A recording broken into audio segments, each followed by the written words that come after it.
make themselves yet again only, another one of these teams that's been able to win on the red side, because blue side has been so dominant so far. Only KSB and Kongdoo have actually been able to pick up victories on that particular side of the rift. See how the bigger man goes. There's Wani, the first man on blue side. Very predictable. Where the hyper carry is going to fall, because Kalista, Kog'Maw, and Ezreal are usually accounted for in our bans with our very small sample size, and BBQ not opting into any. We will not see 3 80 carry bans on red side. See if Kongdoo starts thinning the pool now. Gets spicy if they don't ban any here. Well, exactly. It's the 3 that need to go. Trick. Okay, so we've seen his solo queue. We know that he's been playing the Evelynn, but it's going to be taken away. And now, Kalista has to be banned. Kog'Maw has to be banned.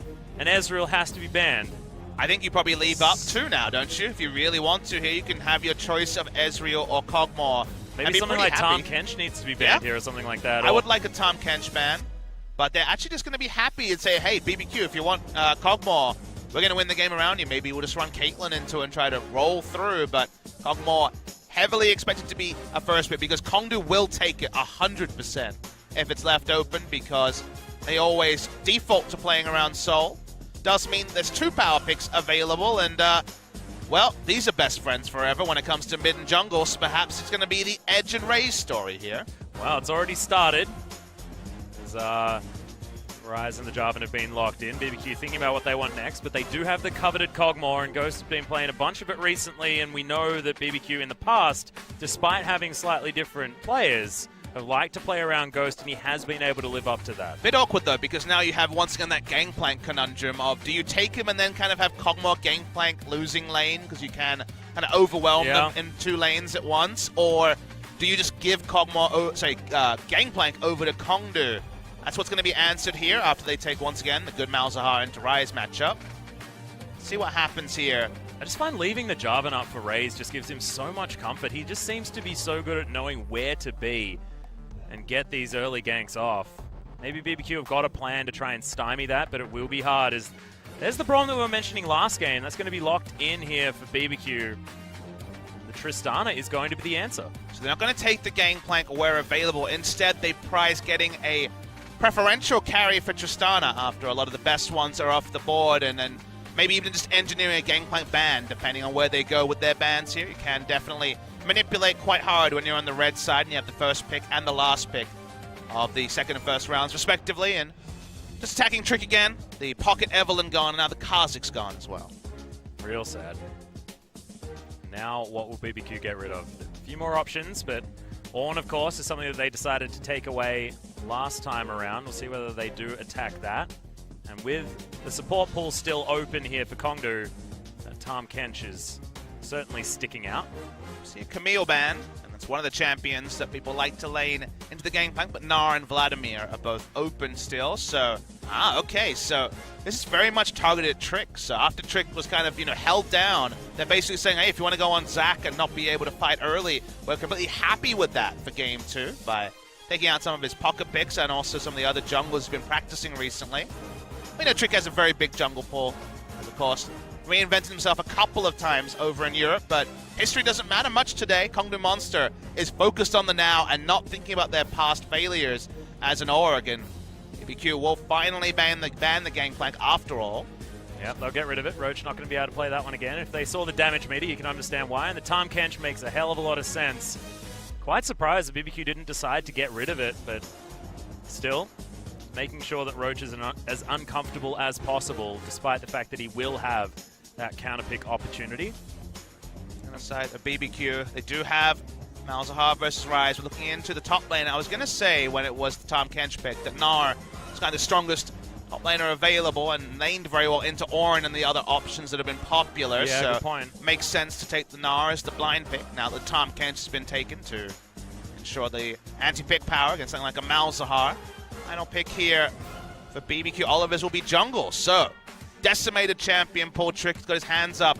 That Nunu probably looking tempting. Yeah, the Nunu might be looking tempting, but I feel like, there's still a few others. I mean, Ivern, possible option, and he's going to lock that one in. All right, so it will be the Ivern here, an old favorite. Does synergize well with the Kog'Maw as well, so they're going to become very Kog'Maw focused here. Going for the Ivern. Ivern has never been a popular pick in Korea, compared to Europe particularly, where that was the most popular of the regions it was showing in because it cannot skirmish early at all. No real damage to show for it. And then Kongdoo Monster. They may not have a Kog'Maw, but you just put a Kog'Maw instead of Tristana and you have the God Kog'Maw comp. It's Orianna mid lane because they're going to actually flex the Rise to top lane. This is risky stuff for the side of Kongdoo Monster. Okay, Roach once again busting out the crazy stuff. Day one, he was playing super standard. It was Ornn and Narm just sticking to the top of the meta. No worries there at all. And then his GP manages to go very, very well against the Camille, and now he's bringing out the top Rise. He will not start with Ignite, so you would expect Unsealed Spellbook on Rise. Could go for a Combat Summoner, but we know how Rise is. He's willing to admit that he might have to back even earlier, which seems a bit strange given how early you get that first charge of Unsealed Spellbook.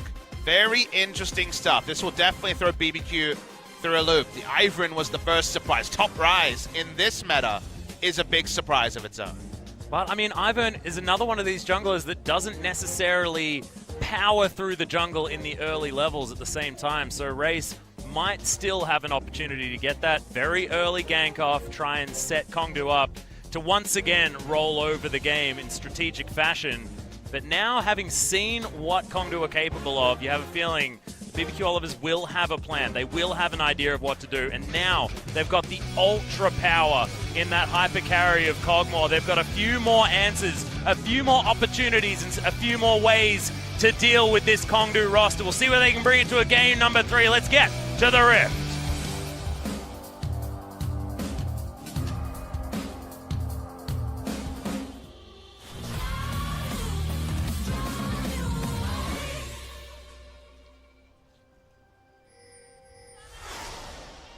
소환사의 협곡에 오신 것을 환영합니다. BBQ fans continuing to be vocal, Papa Smithy. Fighting off the food coma of the free chicken that was coming earlier. Okay. That's a pretty good start as Roach is already dead. Land the root caller, get the kill. That's what Trick says, and he's able to pick it up. Well, that was nice. That was really cute invade, actually. Good job by BBQ, and no surprise that Trick is the engineer of it. Roach will feel a bit sheepish. Yep. He looked defeated. It's like, well, that happened, and there wasn't a lot I could do. Not the most interactive gameplay. Dear Diary, Game 2 sucked. And actually catch who the First Blood went to. The First Blood win rate not high for the side of BBQ, but they didn't do the most winning last season, so no big surprise. And Gnar actually Oh god, yeah, that's hard. picks up a Ruby Crystal on his way to the first phage to start really piling on the pain. BBQ fans, finally something to cheer about after game 1 was just not one they want to keep close to their minds. Yeah.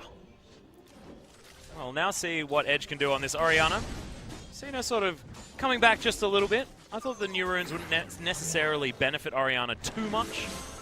She has still seen a bit of plays. Trick's just going to start his merry jaunt about the jungle, which is about all you can describe Ivan's path. But Ivan's pathing as a whole concept is something that is worth talking about. Yeah. We see a lot of Ivans get pretty greedy at level 1 and prep all their camps before using Smite.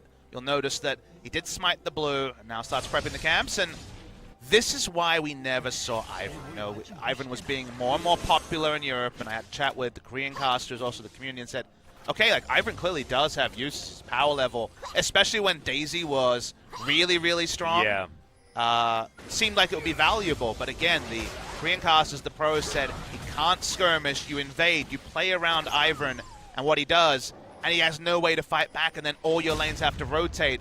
Multiple people need to help him out if the enemy jungle is aggressive, and enemy junglers know how to play, and that's why we do see very little Ivan priority. But now we have Trick, someone who I think will really go into the book and try to find different strategies to try to actually make Ivan work in the Korean jungle map.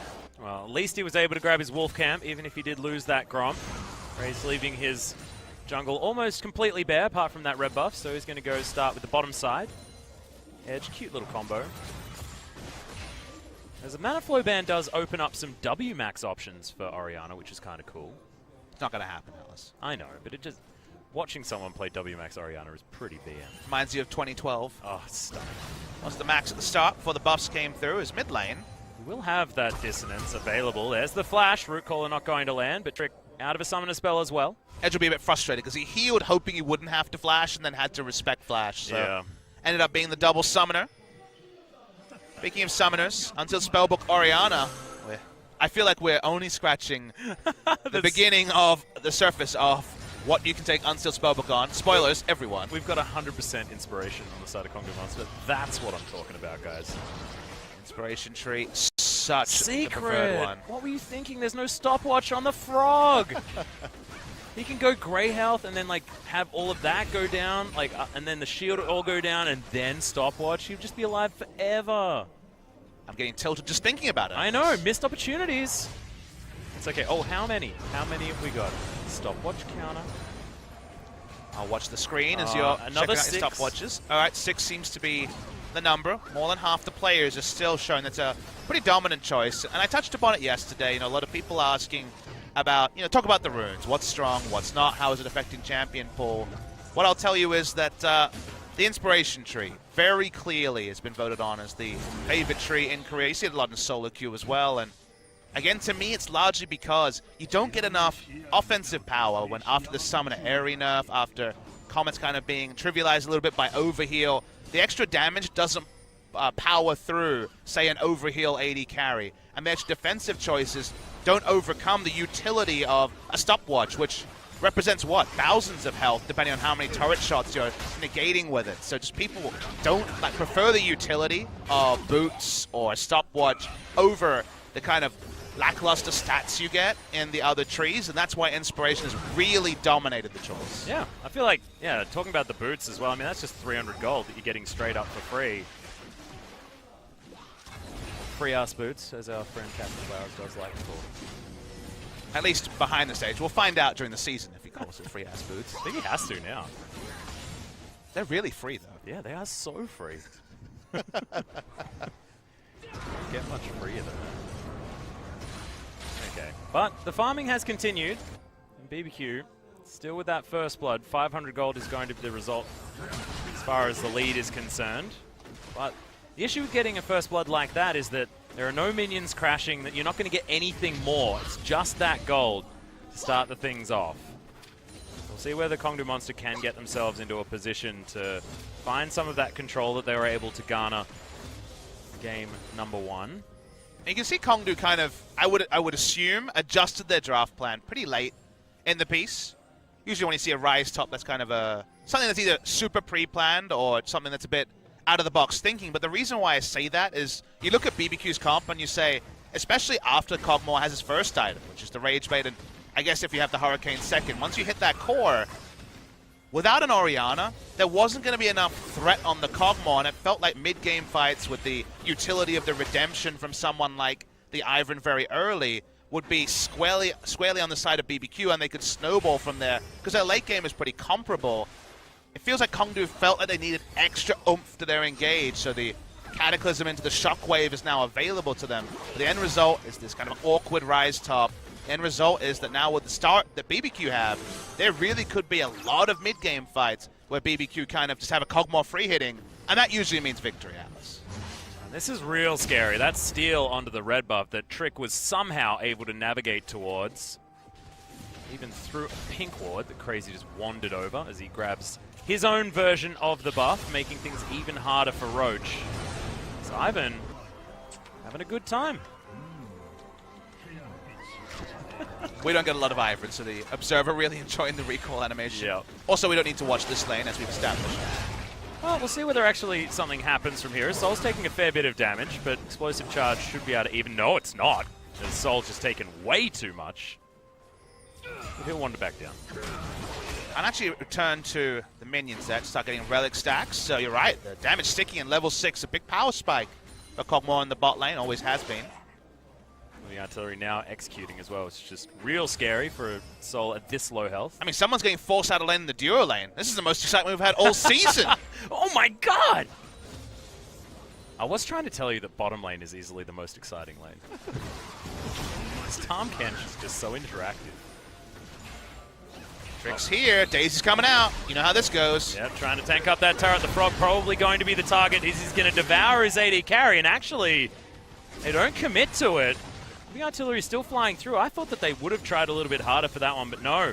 Playing it real safe as BBQ. I think holding on to the Braum ultimate till after he was spit out was necessary, but then having enough threat to actually use the Devour, that's kind of the duality he was dealing with. In the end, Ignar went in, used the ultimate early, and the Devour was enough. One ability, better than a multiple, and that is just how Tahm Kench rolls. I was definitely being facetious, by the way, guys. Tahm Kench does not make for a very fun bottom lane to watch. I mean, Tahm Kench is having fun. He is having a great time. I mean, we had that discussion, didn't we? If it's busted, you best be playing it. Well, there's the Gnar back. Roach is in trouble. Nice use of the stopwatch. Should be able to get himself at least over to his turret, but he's still probably going to... Nope. Okay. Malefic Visions is going to be enough, and Tempt is able to lock down the second kill for BBQ. Feels a bit like First Blood, but it's not. Good roam from the Malzahar. Didn't even see how the ultimate was interrupted there. Was able to move out of it, but didn't matter anyway. On the side there, was killed, goes down, and they're able to push in. But because Jarvan's in the right quadrant, there won't be significant turret damage for the Gnar. Yeah, that was really strange. I was like looking through his QSS, or I mean, you can't cleanse that, so that wasn't what it was. Very, very strange. But Roach does fall down in the end. Not running phase rush, which doesn't work on hard CC anyway, so that was very bizarre. Yeah. Probably just cancelled it himself, potentially by accident. Death still achieved for yeah, exactly. the Malzahar, who counters the Rise in mid lane, in this case counter the top lane Rise, so staying against type. Ivern continues to work around bot side. If they could get an Infernal to pile on what has been a destruction of top lane, it would be a much more favorable early game for the side of BBQ. As this game moves forward, though, Papa Smithy, do you feel like it is going to continue favoring BBQ? Can they play now the similar style to Kongdoo and slowly but surely just create this lead and continue it? I don't know if they have the same inevitability. You feel really good about the Kog'Maw scaling from this point on, but I don't know if any of the other champions scale like significantly harder than opposition. My first instinct is no. But 1-2 item, they can really win basically every 5v5 if it's on equal footing, and it shouldn't even be equal, right? It should be unequal because they have lane presence in most of the parts of the map. So if they can continue to play to their current playstyle, keep the speed around the same level, then I think they have a lot of options. But if you're talking about purely late game, somehow there's less than 5,000 gold lead at 40 minutes, it wouldn't be a massive favoring, but I give the slight favoring to the side of Kongdoo Monster. Well, bottom lane, once again, going to do battle. Targeting the Tahm Kench, which does make some sense. So he's going to get stunned up. And there's another ultimate coming down from Ignar just to try and pressure them out of lane. Secret will be able to just munch in on this grey health, though, and get himself back to relatively large amounts of health. He's been very quick on the trigger finger with the ultimates here. I actually, while you were talking, looked over to see if he had Sorcery Tree and wondered if he had Ultimate Hat. But he does not. That's probably a backhanded compliment. Trick's in trouble. Yep, there's an Abyssal Voyage coming down. Trick, yeah, he's most certainly dead. Rocket Jump comes in just to add insult to injury, as Edge is the one that's able to pick up that kill, but that is definitely assists aplenty there. Secret, oh, there's a couple of little honey fruits that you could have eaten there, mate, but no. I got super confused there. Well, you know what Raze wants to do, but there is no Shockwave, and killing Temp from full health and his passive shield seems tricky. Jarvan. That is tough. Ori can't do the heavy lifting on that one, so thinks better of it that time, Raze. They couldn't turn that into the Infernal Drake. In fact, they can't even clear a lot of vision. Only now is Soul actually feeling confident enough to face check the brush, because he assumed that Braum wasn't in the area. It's not enough vision control for Kongdoo to take the first Infernal. That would definitely have been the cherry on top after picking up Trick. Instead, looking for an opportunity to try and grab Tempt, which I like that as far as the mind game being played. Malzahar might have, tried to venture over, potentially investigate, but it doesn't happen. It's Trick. Want some popcorn chicken. Those wondering about the Ivern build in 2018, the Redemption Rush is back, but not 100% clear what comes next. If it was Worlds Meta, then it would have been the Rush and the Ardent Censor, of course, as Trick himself was building back in the Mythion Alistair Ivern game they ran in group stage, where they were one of the few teams not to run a support with Ardent Censor. Does it feel like maybe an earlier Locket of the Iron Slar or something like that to come out? I'm not 100% sure. I feel like you still go eventually for an Ardent Censor, but maybe it moves to, say, a third or fourth item kind of area. So I think Locket is a very decent choice. I'm kind of learning. Like, Trick is one of the masters of Ivern. He's played it a lot, I think, to Trick. They go over to Xerxes on the Unicorns of Love previously as well, so we will learn about that. But the redemption first did feel right, just given where item power level is right now. Yeah. That Ruby Crystal can build into basically everything. As Ignar's going to go home. Knew that he was safe, as that pink ward did spot everything out. I remember when they made Ruby Crystal build into Giant Spell, and then it really did build into everything. Yeah. There's never a bad time to build a Ruby Crystal. A lot of junglers, for example, who go for Warrior Enchant into Black Cleaver, go Warrior Enchant and then buy 2 Ruby Crystals, and yeah, you know, they'll get their health, provides you those mixed resists. If you, weird to say, but you know, it works equally effectively against magic damage and physical damage, so usually is a very nice stat early for junglers especially, like Turret Dive. Yeah. Health is the early game defensive stat, most certainly. Do need to augment it with a lot of those other things, though. Multiplicative scaling and things like that are things that you want. You're doing that play-by-play thing where you say lots of clever words and hope that it makes you sound clever. Well, I mean, I just can't be bothered talking about the mechanics of how stats work, to be honest. So we'll just leave it at saying a few words like multiplicative and effective and stuff augment. Like that. Augment. Buy armor and magic resist as well, guys. That's all we're saying. Well, the Infernal he wanted earlier is being returned to now, and not really in a position to contest for it, a Kongdoo monster. Nope. Daze is going to beat the hell out of it. He's going to be Trick easily locking that one down, but not a lot of challenge. Let's talk also. We spoke a bit about how the game goes on. Mid to late game, consider that when BBQ do look at Baron, Voidlings and Daisy is a lot of extra tankiness taking the Baron because your members take no damage while the Voidlings and Daisy are surprising the Baron, or at least drawing Baron aggro. So they can take kind of a no-risk Baron. They can turn off it at full health. Not many comps can do that. Reminds you of Zyra Malzahar days before. So that's going to be something to track as the game goes on. But for now, it's bot lane. And also the shielding from Ivern as well. Certainly going to be helping out. Not able to take down this turret just yet. Even still above half health. As Race is going to make his way down. Edge was thinking about heading over. But once again, the vision is there for BBQ.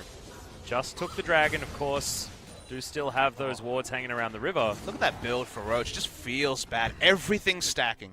Oh, no. It's like, I'll be okay. It basically says, turret dive me, please. Yeah, and you know what? BBQ are here. And, they're trying to do it from downtown. That's what it is.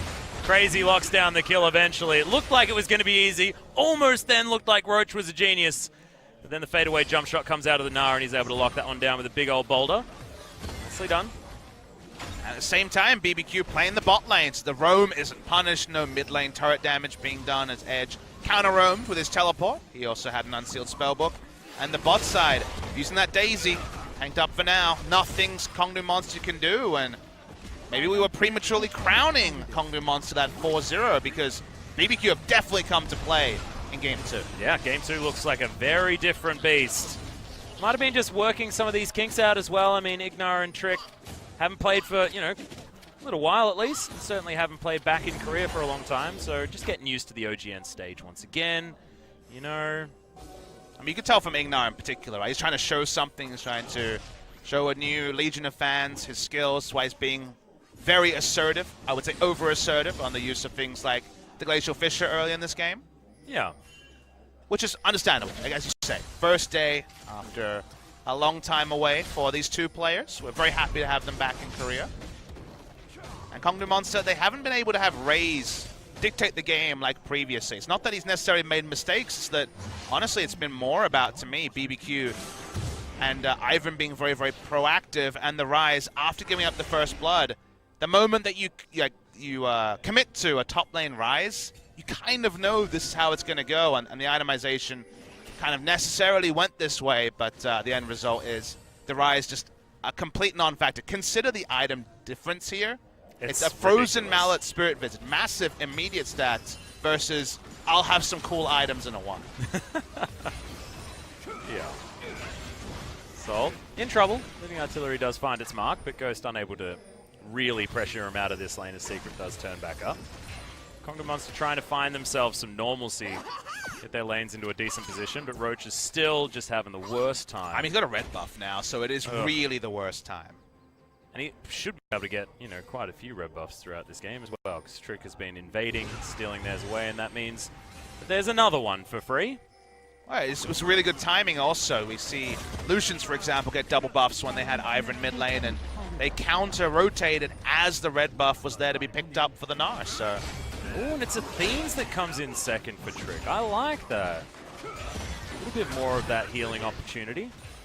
Does mean Locket and Ardent Sensor are likely to follow at some point. He doesn't have the most health, so the Locket immediately doesn't do that much. As they turn over onto the Rift. Oh, no despawning like we saw yesterday from Score, who jumped in triumphantly at 1940 and was like, wait, where's my Rift Herald? Yeah. Shelly? Shelly? It's past her bedtime, man. She has to go home. Big Baz needs to come back. Oh, BBQ should easily be able to take this one down. 19 minutes pops up. That's okay. Now, Baron a minute away.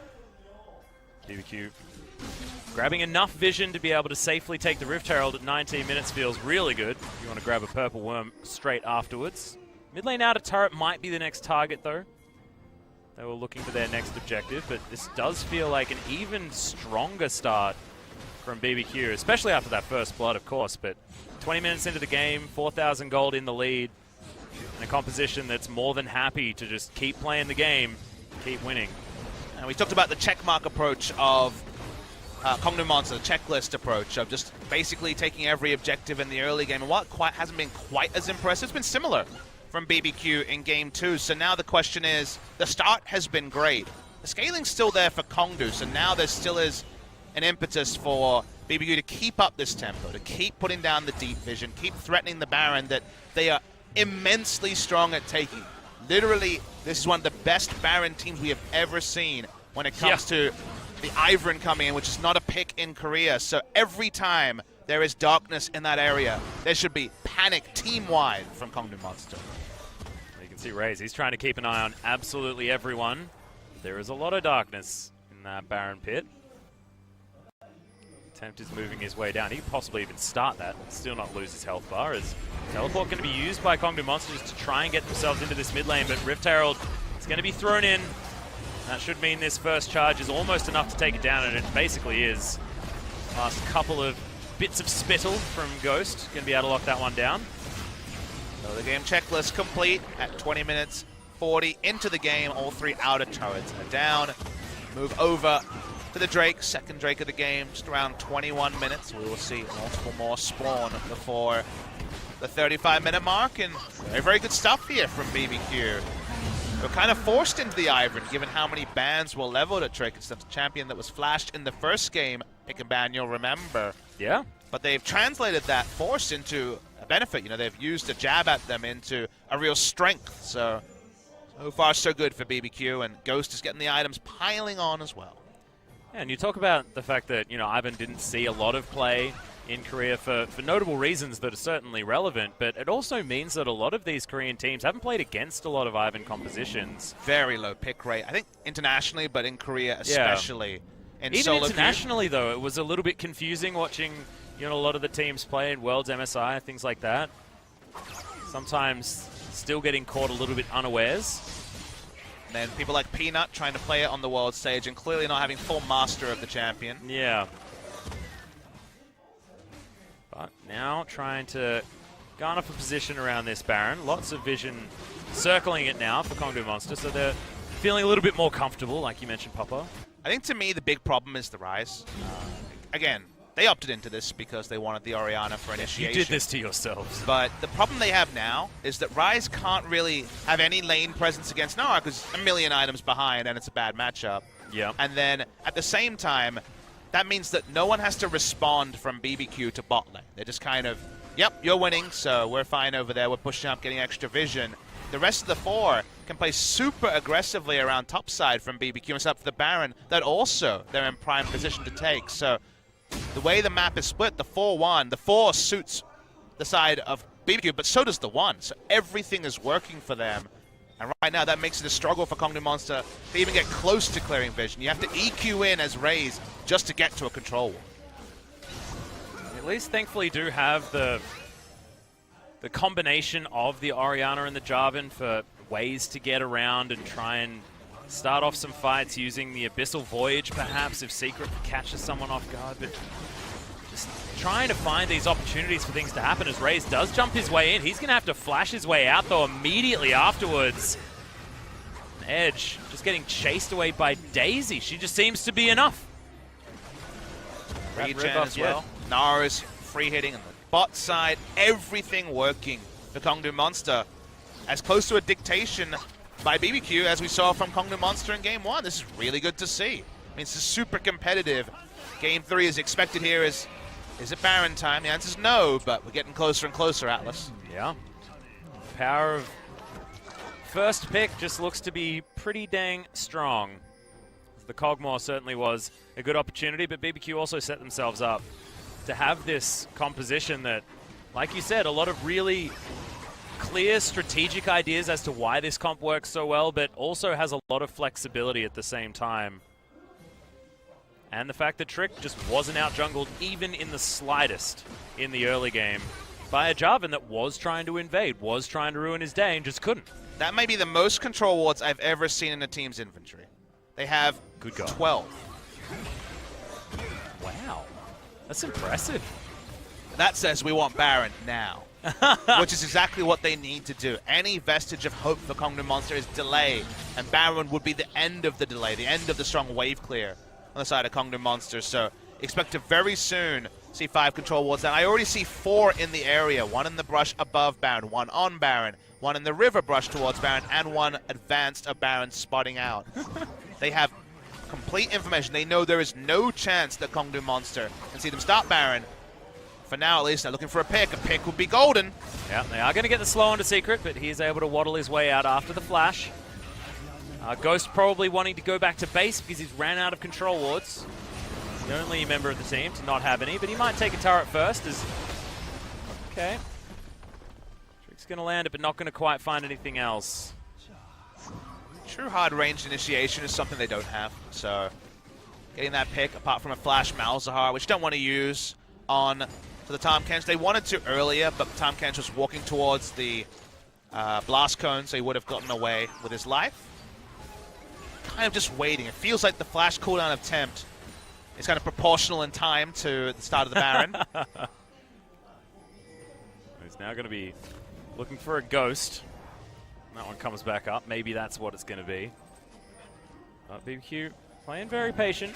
Probably, I mean, they're aware of the fact that there's a control ward.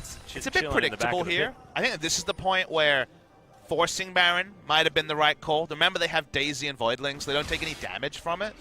Well, the fact that they do it so fast, you got to start look it. at this. All right, they're starting it. They're in vision. They know 100% what's going to happen from Kongdoo, but let's see what happens here. Start has already begun. Yep. Thankfully, having the Orianna Ball means that no vision denial available here from BBQ in that Baron pit, and they are, as a result, just going to back away. And Roach, look at this guy, doing work.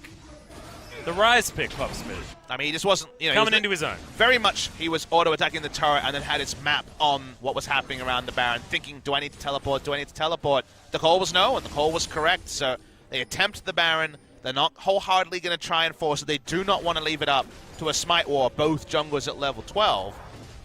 The turn isn't as powerful because you kind of need Ghost Flash ult from Malzahar to turn with the team comp that they have, especially if Gnar doesn't have Mega Gnar ready to go. Well, now it's looking like this gold lead that hasn't really changed quite some time. 6,000, something like that. Well, at least approaching. But Kongdoo are slowly but surely buying enough wards, keeping themselves in a position where they know what's going on. And Tristana's going to go back and buy basically her second Zeal item. I think she has exactly the gold for it now. Yeah. And then Tristana's not outclassed and damaged. In some ways, she'll do a little bit less. She doesn't have the Hurricane, but for a single target, she's doing plenty of damage. And item parity hasn't been achieved, but it's not necessarily night and day either. And extending the game like this, if another 5 minutes is still 3-1, there still is no Baron down, there's still team fights that Kongdoo Monster will be able to come back from and win. Yeah, and there's all those arguments as well that you can make about Infinity Edge users flat out outscaling these on-hit AD carries. Even if it is a Cogmore known for his incredible late-game damage, not having that crit scaling Does make it a different story. We'll see whether it is going to be Ghost buying that item next. He could potentially do that and then chuck another crit item in there and still have the same opportunity. I thought that we might see a shockwave there on the Ghost. Flashing on Edge, which seems surprising. You remember before he didn't have to flash when he was walking away after we saw a defensive flash from Raze, and now I think he's getting a bit cheeky, Atlas. Well, Root Caller is going to land here as Daisy pays a visit, but Edge once again, still not flashing, still not. Man Protect is going to come in here as they're looking for it. Find a massive one as Secret looks for him. Oh, Trick Could be a takes turn. so much damage. Raze still alive in the backline. Secret, the only one to fall down. BBQ probably going to opt in for the Baron now. 4 versus 5, they do it so fast. Trick, stop being silly. There we go, over the edge. Edge's going to come back. He can just swap his flash for teleport, so he'll be present there with the Unsealed Spellbook, but will it be enough? It's seeming unlikely. Raze had to back. Yep, Ghost looking for some auto attacks on the Soul here as Crazy gets the exact Gnar flank that he's looking for. Yeah, really nice Buster shot though, as Soul gets him the hell out of there. And Baron gonna be stopped once again. BBQ, they do not have the itchiest of trigger fingers. Remember what we talked about in Game 1, about the best teams, you know, dotting their I's, crossing their T's, but also sometimes ripping up the page and using some colored paper instead. That's not what we're seeing here. BBQ are being very safe. And if you looked at the side of Kongdoo Monster, and you could say, we also outscale if we're BBQ, then it's fine, right? Because then it's like, don't make a mistake, we'll win one way or the other.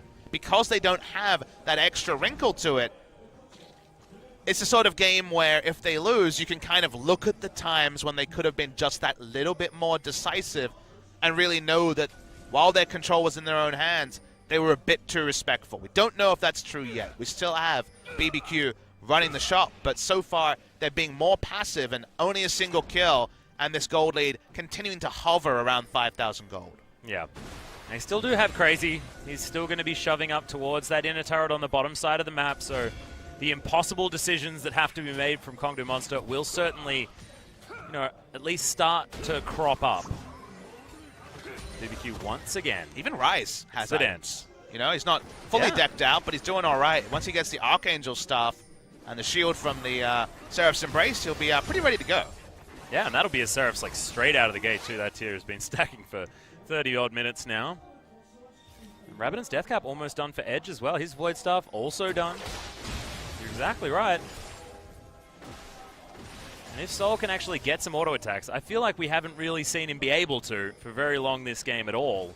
I just feel like you have Braum, Gnar, even just Braum Malzahar as a duo, and the Root Caller, which you saw at level 1 as a pick tool. How have they not either got complete vision of topside jungle or killed anyone? How have you not been able to do that with that much pick CC? Or two-man Baron, exactly like this. Like, they're trying it again. well, the ward is going to go down, and Kongdoo Monster know exactly what's going on. Raze could get in there for a potential steal. Soul is headed over as well. There's a teleport available here for Roach. Are they going to go for it? As BBQ setting themselves up, Temp taking a big chunk of damage. As in comes Roach, they're looking for Crazy. Can they find it? Trick getting taken down very low. Daisy comes into the fight though. Immediate cancel of Secret, running his way over. Nethergrass just flat out didn't do anything, but it is going to be Roach falling first off. And BBQ, whilst they took a bunch of damage, they've kept everyone alive and can now move back to the Baron if they want to. Kongdoo Monster still wanting to find any sort of fight that they can to stop this Baron from happening. There's no pick CC for them to return, except for the Root Caller. And Daisy just launching her way in. In goes Soul, actually wants to find Trick. That's the smite that's going to get rid of just there as Raze can flag and drag his way forward. Daisy is going to be the one to die here. Big Gnar into the wall as Soul able to get some auto attacks. They've pulled off the Baron entirely. They want Trick. Oh, he's just going to get rocketed, but he's not going to die. Secret still so tanky as this Tahm Kench. And look at this, is the juiciest shockwave available, but it's not quite there. How is Secret still alive? That was a 4v5, and Kongdoo Monster is all still there. Soul's positioning to the side, not with his team, poking in again and again, kept raising question marks for the side of BBQ. They couldn't change aggro. They had almost DPS down. First Raze, then Roach, who was already dead, and Secret also. They were basically changing between targets, not being able to quite kill anyone, but the real threat was at full health. And while Tristana isn't ripping through people, doesn't have the last whisper yet, doesn't necessarily have the full assortment of items, they had to respect Soul, and in the end, they're no closer to Baron than they were 10 minutes ago when they started setting up for it. And now they're probably going to start looking at Sol, but if they hadn't have got rid of Roach so early on in that fight, the health bars were at a point where just would have been ridiculous. That's a mortal reminder outright for Sol as he goes back to base as well. He just indicated. I don't know if this is time for the replay, OGM, but we'll trust you. We saw in the minimap, yep, Baron's going to be started again. We'll see what happened. Takes so damn long to kill. Remember, this is the second Mauser ultimate of the fight. Thank you for that. Yeah. Cooldown reduction. It's right back up. Secret falls super, super low through multiple command protects. Another E-shield for enough health just to live. Another command protect to keep him alive. But Sol free hitting, and they couldn't get him. They didn't have a ward to have vision, so they could never auto-attack Sol, let alone put a spell onto him. And if you don't succeed, keep damn trying is the way from BBQ. Oh, and Edge really wanted to go back. That Rabadon's death cap is burning a hole in his pocket as far as the wallet is concerned. I think they're just going to try a 50-50. It seems like, no, they back away again. BBQ don't want to risk it. They got the teleport out of Roach, and Root Caller very, very close from Trick, but Baron going to recharge. Health is back up again. Turret is going to fall on the bottom side, unable to be saved there by Crazy. Kongdoo Monster actually slowly starting to get some wins here on the board. And if you're 6,000 gold is still the lead. And if you're at home and watching, whenever we see attempted Baron Force, Daisy comes out, both teams poke around, and then Kongdoo Monster backs away, no kills happening either way. That's a win, Kongdoo Monster. That's the team from behind, getting extra gold incidentally and more is, well, Sol's got items now. Yeah, he most certainly does. Abyssal Voyage is going to make his way over there as well as Crazy. Redemption ain't going to help you whatsoever. That's a flash that comes out of Sol. Aggressive play to get rid of the top laner, but that's a minute in the death chamber. Sorry, I'm laughing because I think he got scared by the Redemption, thought it was a skill shot. He wasn't able to dodge. Backed away for a second, had to flash. So he'll feel a bit sheepish about backing away, but they get the kill. You only really see Redemptions when Zoe's in the game these days, to be honest. That is the feel, unfortunately, but still, they get that kill. Very long death timer. What's the next move here from Kongdoo Monster? Because for 35 minutes, they've been following BBQ's playbook. But now they've got the 3 magical items for Edge. His Rabadon's Death Cap is completed. He's got that Void Staff as well as all of his mana problems. Starting off a fight with a single-man ultimate isn't necessarily a great move as Raze has to flash his way out. Daisy is going to get destroyed. We do at least have a regurgitation of the Jarvan, saving his life from Secret. Well, that was bad.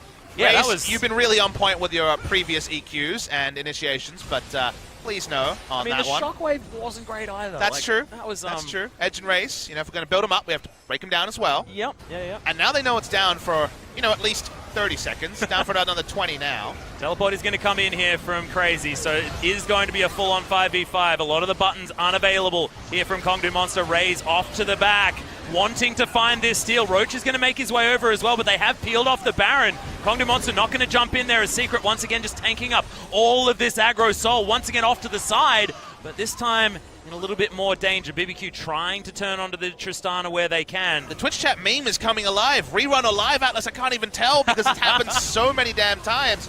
10th attempt it feels like at the Baron. But this time Ray's back, so this might actually be the right call. Do they know he backed? That's another question. He's got another spellbook, doesn't have a flash anymore. He's got a teleport coming in as Secret.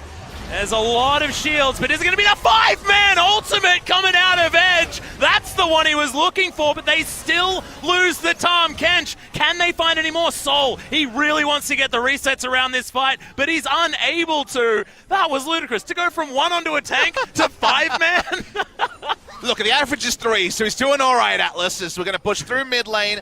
DPSing down 5 members is actually more relevant than taking out 1 because it means that BBQ as a whole have to back away. Observer kindly showed us an insanely massive minion wave in the bot side. It's about 700 minion waves, if I'm going to count. Yeah, 1, 2, 3, 700. Oh God, yep. This is going to be the most satisfying. Oh, he missed his Q. Feels bad. Really, the next one, really though. disappointing. Yeah. If only he was Diana. The crescent Q there would have been so beautiful. Good. It's the little things, Okay, BBQ Olivers just trying to get that vision back. They do so. A lot of wards available for Kongdoo, though, deep in the jungle. So not exactly starved for information, and have been pretty good at staying up with the movements of the BBQ Olivers team, always having a cheeky control ward where they can get it, the back of this Baron pit. Gold lead is a larger number than before, but again, proportionally is lower than it was at earlier points of the game. Is around 7,800 gold.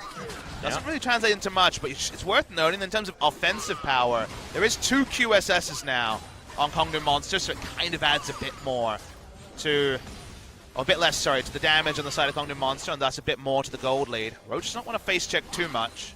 The value of the QSS, though, is pretty damn high, given the amount of magic damage, as well as... Alright, Sol, you got to be real careful, buddy. Thankfully, he does have the rocket jump, but there's no flash still, remember. I think at this point in the game, I agree, but at some point, I think it has to be at 50 minutes, for example, it's buy AP and just outplay them, or buy AD and just outplay them almost becomes the choice instead. Yeah, no, I get it, I get it. You know, the old Trundle situation where I do buy a QSS against Trundle and stuff like that. Previous metas before the change there. BBQ, they've tried the hard forcing, hasn't worked. Now they're trying the camping, which is kind of like a lesser version of the forcing. Yeah. And a less dangerous version of the forcing. But a less effective also, but they're back to the forcing. All right, back into the forcing. Let's do it. And everyone knows exactly what's going on. Kongdoo Monster right back here again. We have the pull-off. Do we have the pull-up? Not entirely sure. Don't group up for a 5-man shockwave. That's probably a good start. BBQ doing that. They're trying to get in there, but Edge, great position right now as Sol is going to launch his way forward. Secret going to devour him up, has to flash. It's only a 2-man ult this time. One of them is on the Cogmore, but it basically looked like it did nothing. Daisy still in here, trying to make this a 6v5, as decent damage does come out of Roach now. Finally, the Rise seems to have turned up, and it's again a stalemate. Again and again, they get close to forcing out a mistake, but all Kongdoo, BBQ are doing with these forces is looking for a mistake. This is probably the closest they got, where Sol once again tried to be in a different position than the rest of his team, but finally BBQ could get some target acquisition. He wasn't playing around vision, almost taken out, forced the flash out of Secret as well. Then it was a situation where Sol was running down the mid lane, separated, wouldn't have done any damage in the fight, and yet you look at BBQ's comp and you're like, wait, we don't have any more force. We can't take advantage of the fact that Sol, for once in this game, is not in damage range. We can't actually collapse on the other 4.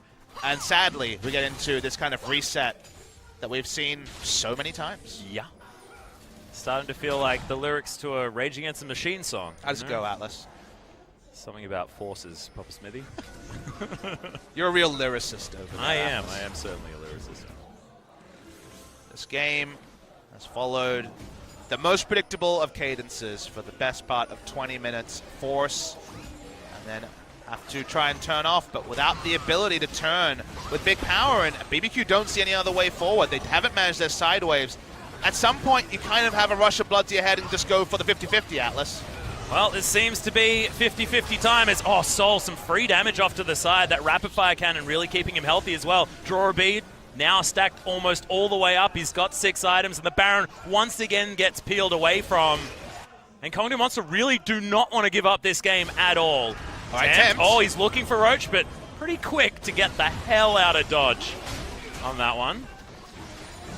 Does mean no Zonyas. So there's a 2-man ult to come out. Ghost is going to flash forward in response, though. They want to find Edge. He's got so many shields. The exhaust comes in. Buster shot at exactly the right time. And Edge is still alive. The dissonance is there. Secret going to sacrifice himself for the good of the colony, but it could have been so much worse than that. BBQ still getting one should mean that they can lock down the Baron. Can they actually get the vision down, have 4 members on it, and 1 person patrolling, Malzahar patrolling with the ultimate, is enough to interrupt the Jarvan in his tracks? This has to be the moment. Well, they're going to jump all the way on top of him. Nethergrass going to catch him up for enough time. And finally, BBQ are going to be able to take down this Baron. It certainly took them a long time. They did get there in the end. An A for effort, you'd have to say, because they expended a lot of blood, sweat, and tears. I think it's A for amount of time, Papa Smithy. That too, unfortunately, for the side of BBQ, but they get what they want. Killing Tahm Kench. We've seen 5v4 a few times around these Baron Battles, but killing Tahm Kench so important.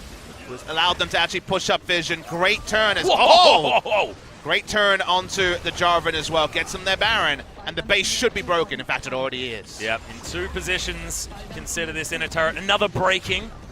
That top inhibitor is now exposed. Baron buff. Recall going to be utilized just to get everyone back by 1 billion items in the shop, and you can see that's an Infinity Edge now done for Ghost. He's got Blade of the Ruin King. He's got basically every item he could ever want. Might sell the boots at some point. Grab himself something else with crit on it. Really make sure that the Kog'Maw scaling as much as possible, and this is the iteration of the Kog'Maw that isn't going to get outscaled by something like the Tristana, because you've got that massive range and you still have that crit available to you. I'm just thinking about team fights when you're talking about the scaling idea. Edge we've seen hit, 3, 5-man shockwaves. There was the 1-man shockwave, but we're focusing on the Yeah, full, let's go the with glass good half ones. full in Yep. the story. Do notice that, he's pretty low AP. He does have death cap, but he's got a QSS, and his second needless large rod item hasn't been completed. Whereas the enemy has 2 redemptions and 2 lockets. Yeah. Basically, the gameplay for BBQ in these fights is get through the first QSS, leave the fight for 2.5 seconds, and then you don't have to worry about any more AoE damage. So they have so much negation that they can just kind of ignore Orianna and be fine. Or maybe just have a trillion minions, like down here. Also with a banner of command available as well. Sol stunned up for quite some time, but it's a war of attrition. Tower's just going to fall down. Ignar making sure that that was going to happen. It's in fact Trick that grabs the last hit. It's crazy. He's dealing with the last remaining inhibitor turret. Inhibitor will fall down. Top was already dealt with. Mid is going to follow immediately afterwards, and Kongdoo Monster really need to make a decision. They really need to start something up, otherwise their base is just going to die around them. Full Zoo has been unleashed. Voidlings, Oh, yeah. Banner of Command, Daisy. Every single pet minion is out there, and Kongdoo Monster are outnumbered by just so many different things. Yeah, it does look like Game 3 is inevitable. Hopefully we get something like a Yorick to bring the Mistress in there as well. Get all of the opportunities for non-playable characters to come out of these guys. Where's because- Annie at? Yeah. LS approved. Yeah, exactly. Stunning. You've been playing a bit of Annie support recently, It haven't you? works out pretty well in solo queue. Yeah. What also works out really well is BBQ crashing down on these Nexus turrets. Kongdoo Monster still not starting off any fight. Crazy takes a bit of damage, but there's another ultimate from Ignar. It's just like he's stopping everyone up. Flash forward, but Raze not going to even Redemption find one. the flag and drag. Yeah, another one comes down. Temp with the flash ult, but it is secret. That's able to... No, he's not. Sun is dead. Yeah, and Raze is going to fall down immediately afterwards. Make that a double kill. This could be a penta for Tempt. Everyone on the fountain, still an opportunity, but no. Because that Nexus did not last very long. It's evened up, but that one took a lot longer from BBQ. BBQ bashed their head at the wall that was Kongdoo's defense at Baron. Felt like 15 times. I lost count. There was that many times. They could never actually push their vision forward because every time it was cleared, and then there were no picks because Tahm Kench was alive. They kill Tahm Kench. They isolate the jungler who had to face check, use the Malzahar ultimate on him, kill him, take Baron, and from there it was academic. But credit to Kongdoo Monster, keeping their defensive formation for so long. But if you never really gain anything other than a bit of parity in items, you never really close the hole, that eventually there has to be a big mistake, right? And finally there was. Finally someone had to die. It wasn't the Orianna, comically. It was the Tahm Kench eventually, but that led to the cascade. It led to the game finally closing. So BBQ had the right idea. Their execution wasn't fantastic. The defense was pretty damn good. But in the end, BBQ the victors. And will it go blue side? Because we had an all blue side 6-game day yesterday. Started blue side here so far, Atlas. Yep. Could be Kongdoo Monster now finding their way back over to Comfort and taking another victory. Or BBQ really getting themselves into the groove. Because we mentioned it earlier on that first time back here in LCK Spring 2018, wanting to make sure that they can, start off as well as they possibly can, but it is difficult to really go off with a bang game number 1. Game number 2 looked much better. Game number 3 could be even better than that, but let's go to a short break. When we get back, it will be that deciding game.